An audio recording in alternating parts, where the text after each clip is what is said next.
Hello friend, TP study में आपका स्वागत है। आज हम एडीओ से संबंधित कुछ महत्वपूर्ण एमसीक्यू देखते हैं। यदि आप हमारे चैनल में नए हैं तो हमारे चैनल को सब्सक्राइब करें ताकि ऐसे ही एमसीक्यू वीडियो आपको मिलती रहे। चलिए देखते हैं। यह सामाजिक अंकेक्षण का एमसीक्यू पहला है दोस्तों। इसके पहले मनरेगा का एमसीक्यू हमारे यूट्यूब चैनल में डाला जा चुका है। यदि आप नहीं देखे हैं तो हमारे प्लेलिस्ट में जाके देख सकते हैं। चलिए देखते हैं सामाजिक अंकेक्षण से संबंधित कुछ एमसीक्यू। एमसीक्यू नंबर पहला, सीओ जनपद पंचायत की योजनाओं के सभी क्रियान्वयन संबंधी जानकारियां कितने दिवस पूर्व सामाजिक अंकेक्षण दल को भेजता है। देखिए, जो सीओ होता है जनपद पंचायत का, वह जितना भी योजना है उसके क्रियान्वयन संबंधी जो जानकारी है उसे कितने दिन के पहले सामाजिक अंकेक्षण दल को भेजता है। तो देख लेते हैं इसका ऑप्शन नंबर पहला 7 दिन, दूसरा 5 दिन, तीसरा 9 दिन, चौथा इनमें से कोई नहीं। तो इसका आंसर होगा दोस्तों ऑप्शन नंबर पहला 7 दिन। चलिए अगला क्वेश्चन देखते हैं। प्रश्न नंबर दूसरा, सामाजिक अंकेक्षण संबंधी सारणी का निर्णय कौन लेता है। देखिए, जो सामाजिक अंकेक्षण से संबंधित जो सारणी होता है उसका निर्णय कौन लेता है पूछा गया है। तो चलिए देख लेते हैं इसका ऑप्शन नंबर पहला सामाजिक अंकेक्षण इकाई, दूसरा सीईओ, तीसरा सामाजिक अंकेक्षण दल, चौथा इनमें से कोई नहीं। तो इसका आंसर होगा दोस्तों ऑप्शन नंबर पहला सामाजिक अंकेक्षण इकाई। चलिए अगला क्वेश्चन देखते हैं। प्रश्न नंबर तीसरा, ब्लॉक स्तर पर पंचायत को कुल कितने क्लस्टरों में बांटा जा सकता है। देखिए, जो ब्लॉक स्तर है इसमें जो पंचायत है उसको कुल कितने क्लस्टरों में बांटा जा सकता है पूछा गया है। तो चलिए देख लेते हैं इसका ऑप्शन नंबर पहला 7 से 8, दूसरा 4 से 6, तीसरा 2 से 3, चौथा 8 से 9। इसका आंसर होगा दोस्तों ऑप्शन नंबर दूसरा 4 से 6। चलिए अगला क्वेश्चन देखते हैं। प्रश्न नंबर चौथा, सुसंगत अभिलेखों के लिए आवेदन सामाजिक अंकेक्षण दल द्वारा कितने दिवस पूर्व प्रस्तुत किया जाता है। इसका ऑप्शन देख लेते हैं। ऑप्शन नंबर पहला 9 दिन, दूसरा 10 दिन, तीसरा 15 दिन, चौथा इनमें से कोई नहीं। इसका आंसर होगा दोस्तों ऑप्शन नंबर तीसरा 15 दिवस। तो 15 दिवस के भीतर जो है आपका सामाजिक जो अंकेक्षण दल द्वारा सुसंगत अभिलेखों के लिए आवेदन प्रस्तुत किया जाता है। इसको ध्यान देंगे दोस्तों, अच्छा क्वेश्चन है। अगला क्वेश्चन देखते हैं। प्रश्न नंबर पाँचवा, सुसंगत अभिलेखों के लिए आवेदन सामाजिक अंकेक्षण दल द्वारा किसके समक्ष प्रस्तुत किया जाता है। तो चलिए देख लेते हैं इसका ऑप्शन नंबर पहला कलेक्टर, दूसरा अंकेक्षण अधिकारी, तीसरा मुख्य न्यायाधीश, चौथा सीईओ। इसका आंसर होगा दोस्तों ऑप्शन नंबर चौथा सीईओ। जो जनपद सीईओ होता है दोस्तों, इसी के समक्ष सामाजिक अंकेक्षण दल जो है, जो सुसंगत अभिलेख है उसे प्रस्तुत करते हैं कितने दिवस के भीतर, 15 दिवस के भीतर। तो इसको ध्यान देंगे दोस्तों, अच्छा क्वेश्चन है, पेपर में पूछा जा सकता है। चलिए अगला क्वेश्चन देखते हैं। प्रश्न नंबर छठवां, इस नियम के धारा 6 के अंतर्गत निम्न में से किस प्रकार का दस्तावेज सीईओ द्वारा नहीं उपलब्ध कराया जाता है। यहाँ नहीं उपलब्ध कराया जाता है पूछा गया है दोस्तों, तो ध्यान देंगे इसको। चलिए देख लेते हैं इसका ऑप्शन नंबर पहला ग्राम सभा का अनुमोदन, दूसरा मनरेगा प्रमाण पत्र, तीसरा भुगतान सूची, चौथा मास्टर रोल की प्रतियाँ। तो इसका आंसर होगा दोस्तों ऑप्शन नंबर दूसरा मनरेगा प्रमाण पत्र। इसको ध्यान देंगे दोस्तों, यहीं अगर हम कुछ देखें तो सीईओ द्वारा जो है जो दस्तावेज है क्या क्या उपलब्ध कराया गया, अगर देखें हम लोग तो देखिए, एक तो हो गया पहला ग्राम सभा का अनुमोदन, दूसरा भुगतान सूची, तीसरा मास्टर रोल की प्राप्तियां। अगर यहीं देखें हम लोग तो चौथा हो जाएगा आपका माप पुस्तिका,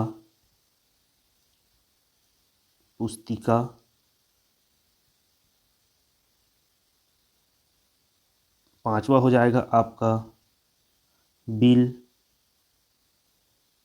and voucher, bill and voucher. अगर यहीं एक और देखें तो आपका छठवां हो जाएगा तकनीकी व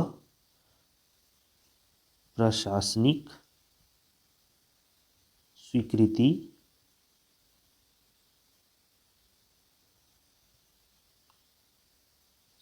के प्रति। तो इतने को ध्यान देंगे दोस्तों कि छह ठो क्या क्या है वो। पहला आपका ग्राम सभा का अनुमोदन, दूसरा भुगतान सूची, तीसरा मास्टर रोल की प्रतियां, चौथा माप पुस्तिका, पांचवा बिल वाउचर, छठवां तकनीकी व प्रशासनिक स्वीकृति की प्रति। इतने को ध्यान देंगे, पेपर में पूछा जा सकता है। यहाँ नहीं पूछा गया था दोस्तों, तो इसका आंसर होगा आपका दूसरा मनरेगा प्रमाण पत्र। चलिए अगला क्वेश्चन देखते हैं। प्रश्न नंबर 7वां, आवेदन प्राप्ति के पश्चात सीओ कितने दिवस के भीतर सुसंगत अभिलेख की पूर्ति करता है। देखिए, जब सीओ को आवेदन प्राप्त होता है, किसके द्वारा होता है? सामाजिक अंकेक्षण दल के द्वारा होता है। कितने दिवस के भीतर? 15 दिवस के भीतर प्राप्त होता है। तब सीओ कितने दिवस के भीतर सुसंगत अभिलेख की पूर्ति करता है बोला गया है। तो देख लेते हैं इसका ऑप्शन। ऑप्शन नंबर पहला 7 दिवस, दूसरा 8 दिवस, तीसरा 9 दिवस, चौथा इनमें से कोई नहीं। तो इसका आंसर होगा दोस्तों ऑप्शन नंबर पहला 7 दिवस। चलिए अगला क्वेश्चन देखते हैं। प्रश्न नंबर 8वां, सीओ क्लस्टर स्तरीय बैठक में निम्न में से किसे नहीं बुलाता है। देख लेते हैं इसका ऑप्शन। ऑप्शन नंबर पहला जनप्रतिनिधि, दूसरा मनरेगा पदाधिकारी, तीसरा डाकघर एवं बैंक पदाधिकारी, चौथा इनमें से कोई नहीं। तो इसका आंसर होगा दोस्तों ऑप्शन नंबर तीसरा डाकघर एवं बैंक पदाधिकारी को सीओ क्लस्टर स्तरीय बैठक में नहीं बुलाता। अगर यहीं देखें हम लोग, जो सीओ है क्लस्टर स्तरीय बैठक में किसको किसको बुलाता है, तब देख लेते हैं। पहला तो हो गया आपका जनप्रतिनिधि, दूसरा मनरेगा पदाधिकारी हो गया। अगर यहीं देखें हम लोग तीसरा, तो मजदूरों के प्रतिनिधि हो गया। यहीं अगर चौथा देखें हम लोग, चौथा हो जाएगा आपका स्वतंत्र पर्यवेक्षक, और पांचवा हो जाएगा आपका मीडिया। इतने लोगों को बुलाता है, जबकि डाकघर एवं बैंक पदाधिकारी को नहीं बुलाता। तो ध्यान देंगे दोस्तों इसको कि किसको किसको बुलाता है, पूछा जा सकता है पेपर में। चलिए देखते हैं अगला क्वेश्चन। प्रश्न नंबर 9वां, इस नियम के किस धारा के तहत सरपंचों को सामाजिक अंकेक्षण की जानकारी देने हेतु कार्यशाला का आयोजन किया जाता है। देख लेते हैं इसका ऑप्शन। ऑप्शन नंबर पहला धारा 9, दूसरा धारा 7, तीसरा धारा 6, चौथा धारा 8। तो इसका आंसर होगा दोस्तों ऑप्शन नंबर चौथा धारा 8। चलिए अगला क्वेश्चन देखते हैं। प्रश्न नंबर 10वां, सामाजिक अंकेक्षण प्रक्रिया के दौरान निम्न में से कौन सा रिपोर्ट प्रस्तुत नहीं किया जाता। देखिए दोस्तों, जो सामाजिक अंकेक्षण प्रक्रिया जब चलती रहती है, तब कौन सा रिपोर्ट प्रस्तुत नहीं किया जाता पूछा गया है। तो देख लेते हैं इसका ऑप्शन। ऑप्शन नंबर पहला ग्राम सभा का बजट, दूसरा मजदूरों को भुगतान राशि का सत्यापन, तीसरा बिल या वाउचर का सत्यापन, चौथा रोकड़ पंजी का सत्यापन। तो इसका आंसर होगा दोस्तों ऑप्शन नंबर पहला ग्राम सभा का बजट। जो ग्राम सभा का बजट होता है, उसको सामाजिक अंकेक्षण जो प्रक्रिया चलती रहती है उसके दौरान प्रस्तुत नहीं किया जाता, जबकि बाकी तीनों को प्रस्तुत किया जाता है। तो इसको ध्यान देंगे दोस्तों, इसका आंसर हो जाएगा पहला ग्राम सभा का बजट। चलिए अगला क्वेश्चन देखते हैं। प्रश्न नंबर 11, धारा 9 का विषय है। देखिए, प्रश्न नंबर 11 बोला है धारा 9 का विषय है। अगर हम लोग देखें सामाजिक अंकेक्षण में कुल कितने धारा हैं, तब की स्थिति में देखते हैं कुल टोटल इसमें आपका 15 धारा है दोस्तों। टोटल 15 धारा है, जिसमें धारा 9 का विषय पूछा गया है। तो देख लेते हैं इसका ऑप्शन। ऑप्शन नंबर पहला क्लस्टर स्तरीय निकासी बैठक, दूसरा आपका सामाजिक अंकेक्षण ग्राम सभा, तीसरा अनुवर्ती कार्यवाही, चौथा इनमें से कोई नहीं। तो इसका आंसर होगा दोस्तों ऑप्शन नंबर दूसरा सामाजिक अंकेक्षण ग्राम सभा। जो सामाजिक अंकेक्षण ग्राम सभा है वही धारा 9 के अंतर्गत आता है दोस्तों, तो इसको ध्यान देंगे, ऐसा क्वेश्चन पूछा जा सकता है। चलिए अगला क्वेश्चन देखते हैं। प्रश्न नंबर 12, निकासी बैठक की अध्यक्षता कौन करता है? देखिए, जो क्लस्टर स्तरीय निकासी बैठक होता है दोस्तों, उसका अध्यक्षता कौन करता है पूछा गया है। तो देख लेते हैं इसका ऑप्शन नंबर पहला जिला कार्यक्रम समन्वयक, दूसरा कलेक्टर, तीसरा सीईओ, चौथा डिप्टी कलेक्टर। तो इसका आंसर होगा दोस्तों ऑप्शन नंबर पहला जिला कार्यक्रम समन्वयक। चलिए अगला क्वेश्चन देखते हैं। प्रश्न नंबर 13, निकासी बैठक में निम्न में से क्या आयोजित नहीं किया जाता? देखिए दोस्तों, जो निकासी बैठक होती है उसमें क्या आयोजित नहीं किया जाता पूछा गया है। तो चलिए देख लेते हैं इसका ऑप्शन नंबर पहला पूर्व सामाजिक अंकेक्षण का रिपोर्ट, दूसरा वर्तमान सामाजिक अंकेक्षण का निष्कर्ष, तीसरा पदाधिकारी द्वारा निधि का दुरुपयोग पर पुनः भुगतान, चौथा इनमें से कोई नहीं। इसका आंसर होगा दोस्तों ऑप्शन नंबर चौथा इनमें से कोई नहीं। जो इतना ऑप्शन दिया है उसमें से किसी भी चीज़ का आयोजित नहीं किया जाता, तो इसको ध्यान देंगे। इसका आंसर हो जाएगा ऑप्शन नंबर 4। चलिए अगला क्वेश्चन देखते हैं। प्रश्न नंबर 14, सामाजिक अंकेक्षण निष्कर्ष पर अनुवर्ती कार्यवाही की जिम्मेदारी नहीं होती। देखिए, जो अनुवर्ती कार्यवाही होती है उसकी जिम्मेदारी नहीं होती पूछा गया है सामाजिक अंकेक्षण निष्कर्ष में। तो देख लेते हैं किसकी जो जिम्मेदारी है नहीं होती।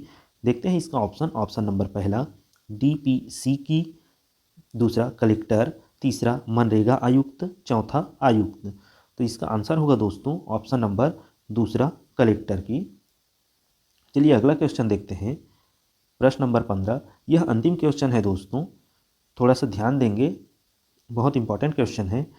देख लेते हैं इसको। निकासी बैठक की तारीख से 15 दिनों के भीतर सामाजिक अंकेक्षण के रिपोर्ट में उपदर्शित कार्यवाही करने का दायित्व है।